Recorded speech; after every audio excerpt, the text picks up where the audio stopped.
इस प्रसंग को लिखा था पूना के विजय सोनी ने। पूना के विजय सोनी लिखते हैं कि तो पूना और मुंबई में विशेष अंतर नहीं है।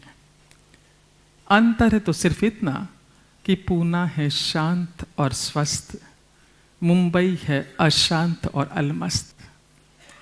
मुंबई के लोग तूफान में उड़ते पत्ते की तरह यहाँ से वहाँ दौड़ते ही रहते हैं, और मुंबई की ट्रेनें तो मुंबई की जान है, मुंबई की शान है।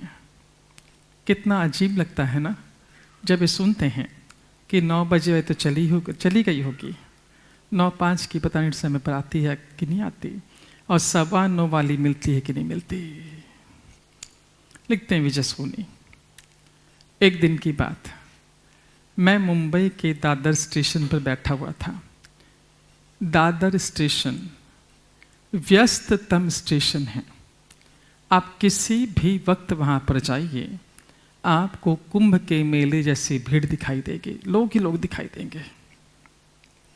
लिखते विजय सोनी कि मैं दादर स्टेशन पर बैठा हुआ था और आती जाती भीड़ को देख रहा था, क्योंकि इतनी भीड़ पूना में कहाँ देखने मिलती है। लिखते हैं विजय सोनी कि इतने में ही एक 15-16 साल का लड़का मेरे नज़दीक आया।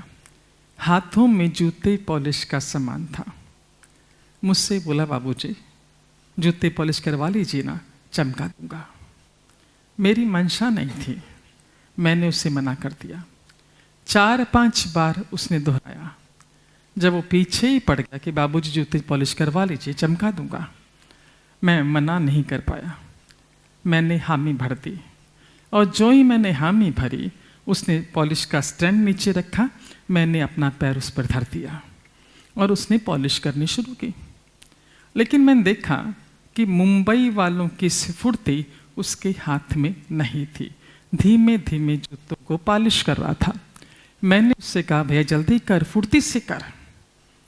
मेरे 4-5 बार कहने के बावजूद भी कि जल्दी कर, फुर्ती से कर, वो धीमे धीमे ही अपने हाथ घुमाता रहा। इतने मैंने देखा कि उसी की उम्र का एक लड़का और आया। ये उस्ताद टाइप का लग रहा था। झट इसे परे सरकाया और खुद बैठ गया मेरे जूतों को पॉलिश करने के लिए, और इसके हाथ में गजब की फुर्ती थी।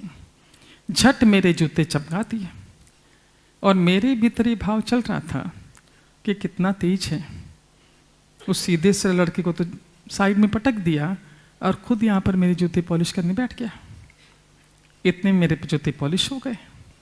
अब मेरे सामने समस्या आई थी कि पॉलिश के पैसे उस पहले वाले लड़के के हाथ में थमाऊं कि इसके हाथ में थमाऊं, उस्ताद टाइप के लड़के के हाथ में थमाऊं। पर मैंने ये सोच के पैसे उस्ताद टाइप लड़के के हाथ में थमाए कि ये मुंबई है और मैं पूना का रहने वाला सीधा साधा व्यक्ति।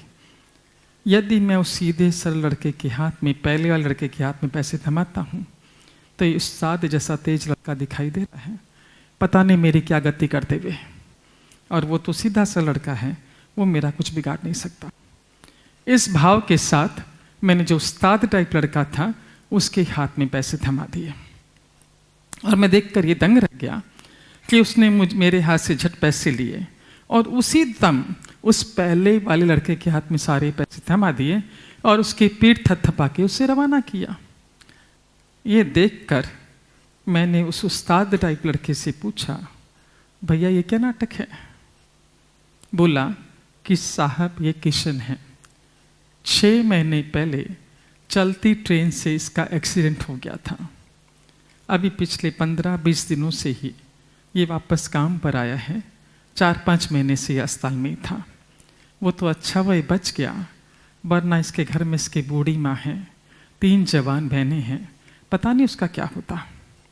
और अब जब ये काम करने के लिए आया स्टेशन पर जूते पॉलिश का, और हम जो ज़्यादा स्टेशन पर जूते पॉलिश वाले लड़के हैं सारे के सारे, जब हमें पता चला कि किशन पहले की तरह फुर्ती से जूता पॉलिश नहीं कर पाएगा, तो हम सब स्टेशन पर रहने वाले लड़कों ने निश्चित किया कि हम दिन भर में जितना भी कमाएंगे उसमें से एक जूते पॉलिश का पैसा उसे देंगे ताकि उसका घर भी सही तरीके से चल सके, और दूसरा जब जब इसे मदद की ज़रूरत होगी इसे मदद करेंगे। लिखते हैं विजय सोनी कि सुनकर मैं धक्क रह गया कि दादर स्टेशन पर रहने वाले ये बच्चे, जूते पॉलिश करके कमाई करने वाले बच्चे दिन भर में कितना कमा लेते होंगे, और उसमें भी फिर एक जोड़ी जूते पॉलिश के पैसे उसे देना बहुत प्रशंसा के पात्र है। और मैं जो इतना कमाता हूं, मैं कहां किसी की मदद करता हूं। उस दिन मुझे उस लड़के से बहुत बड़ा सबक सीखने मिला कि जो कुछ मैं कमाता हूं उसमें से एक हिस्सा मुझे उनकी मदद में भी लगाना चाहिए जिन्हें ज़रूरत है। मैंने तो ठान लिया, आपका क्या इरादा है।